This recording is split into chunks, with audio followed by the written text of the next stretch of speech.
If you plan on going to a memory competition and care about your scores, this score calculator is for you. So you're able to kind of mess around with all the different numbers you might get for the different memory events. So for 5-minute numbers, we get 100 digits in 5 minutes.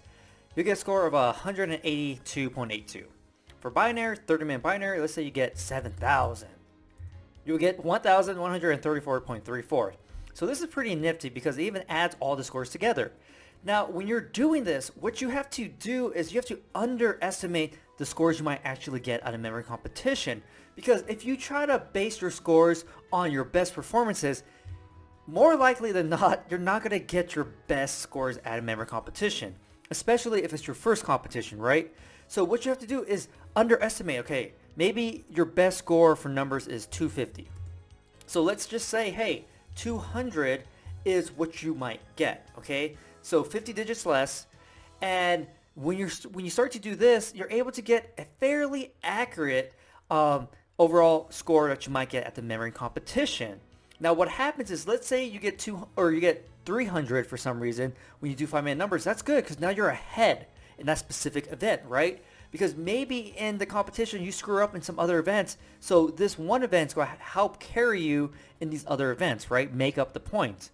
But you do want to underestimate how well you're actually going to do. Now, if it's your first time doing a competition, you won't have anything really to base it on because training or competing in a memory competition is completely different than training at home, like a million times different. There's so many different things that can happen in a competition, plus your nerves because it's brand new, you know?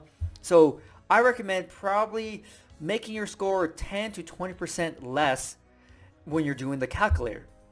So, you know, if you did 100, that's what you could get. 10% less would be 90, and so on, right? So you would just kind of do that for your different events. Now, some events are a little bit harder just because of the information, right? Spoken numbers, like for me personally, man, 10% wouldn't be enough. Because I think I did 60 when I was at the French Open. The first trial I got 2 because I messed up on the third digit. But, you know, if I did 60, that would give me, 366, not too bad. So 10% of that, would be 54, or 90% of that, I guess, would be 54. And so that's the score I would go for, And so it's really up to you on how you want to do the percentage-wise, but at the end of the day, you should be underestimating your performance. Because once you go in knowing, okay, if I get this, this, and this, all right, overall, I might get 5,000 points, that's okay. And so if you get anything better, then it's just, sprinkles on top, right? So just kind of mess around with this. I'll include a link down below, and you're able to change it depending on the memory competition, if it's a world, international, national. So this is really great. When I was at the French Open, some of the competitors were using this, after each event, trying to see, I messed up on this. My goal was this, but I messed up on this. How many points do I have? Okay, so I want to get at least 3,000. I'm off a bit. And so that's kind of readjust, because when you're adjusting live at a competition, then okay, if I want to get 4,000 points, so far, I messed up in these events. For this event, I have to push it a little bit. And so you might not be trying to win the competition. You might be trying to go for your own purpose, just trying to be better, trying to get the score you had your eyes on.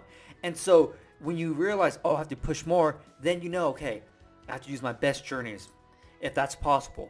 And I have to push a little bit outside my comfort zone. It's within your own range of scores, right? But you might be pushing outside your comfort, and so it's a little bit more of a risk. But in order for you to reach that specific goal, then, now you know what you have to get, right? By pushing more.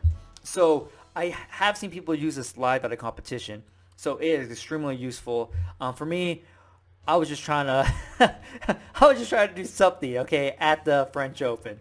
I was trying to do something. But definitely next time when I'm training more and going to competition, I would definitely be using this to get my base score of, okay, if I get these underestimated values, I'll be here. Then actually during competition, I'm like, oh yes, I'm doing better. I'm trying to check mark the screen. I'm doing better here, here, here. Oh no, I messed up on this one, this one. Okay, what do I have to do to catch up? Okay, got it. Here, here, and here. So I will be doing that next time. So hopefully you enjoyed this video, and I'll see you next time.